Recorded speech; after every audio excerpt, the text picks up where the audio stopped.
Si Buhawi, ganun pa rin ang size. Kunin mo, Del. Sige ka, wala kang sahod. Ala! Yan. Yan. Hello. Asmus. Ay, Buhawi, halika dito. Halika, Buhawi. Is ka lang? Ha? Kamusta ang buhay-buhay? Kamusta ang buhay? Buhawi? Okay, so ito na si Buhawi, mga boss. Tingnan nyo naman, oh. Sila Lakan at Kim, sobrang tatangkad na. Si Buhawi, ganun pa rin ang size.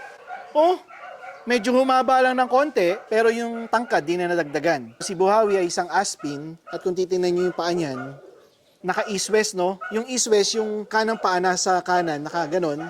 Then yung kaliwa, naka-ganon. Yan, yung east-west ang tawag dyan. At the same time, merong angulation dito. Yung mga yan, di na yan kaya ng training, di na yan kaya ng exercise, ano talaga yan? Genetic disposition na yon. Kumbaga, nasa bloodline na nila yon. Tingnan mo, tatalon. Tatalon. Tatalon. Yun! Galing ah.